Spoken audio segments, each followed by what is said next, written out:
안녕하세요. 오픈 더 바이블 40번째 이야기입니다. 신명기 7장에서 14장 모세의 고별 설교, 이 보배로운 선택, 영혼의 양식 그리고 하나님의 자녀. 모세의 고별 설교는 이스라엘 백성에게 하나님의 계명, 약속, 신앙 교육의 중요성을 강조합니다.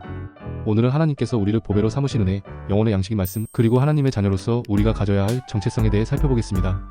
하나님은 이스라엘 백성을 그들이 특별히 뛰어나거나 의로워서 선택하신 것이 아니라 전적인 그분의 주권적인 은혜로 선택하셨습니다. 우리는 하나님의 보배로운 소유입니다. 우리의 가치는 세상의 기준이나 다른 사람들의 평가에 의해 결정되는 것이 아니라 하나님께서 우리를 어떻게 보시느냐에 따라 결정됩니다. 하나님은 우리를 그의 보배로 삼으실 만큼 우리를 사랑하십니다. 이 놀라운 사랑을 기억하며 우리는 감사와 기쁨으로 하나님을 섬겨야 합니다. 모세는 이스라엘 백성에게 만나를 주신 사건을 회상하며 사람이 떡으로만 사는 것이 아니라 하나님의 말씀으로 사는 것임을 강조합니다. 하나님의 말씀은 우리를 영적으로 성장시키고 우리 삶을 인도하는 빛이 됩니다.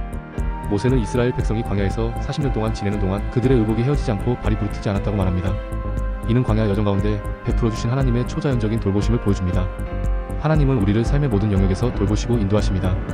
우리는 하나님의 은혜에 감사하며 그분을 찬양해야 합니다.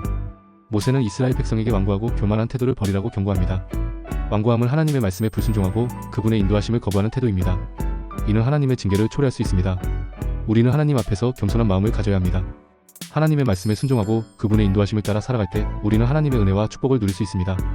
모세는 이스라엘 백성에게 그들이 하나님 여호와의 자녀라는 사실을 상기시킵니다. 이는 그들의 정체성과 삶의 방식을 규정하는 중요한 선언입니다. 우리는 예수 그리스도를 믿음으로 하나님의 자녀가 되었습니다. 하나님의 자녀는 그 신분에 합당한 거룩한 삶을 살아야 합니다. 우리는 세상의 가치관을 따르지 않고 하나님의 말씀에 따라 살아감으로써 우리의 정체성을 드러내야 합니다. 하나님은 우리를 사랑하셔서 그의 보배로 삼으셨고 우리에게 영원한 생명을 주셨습니다.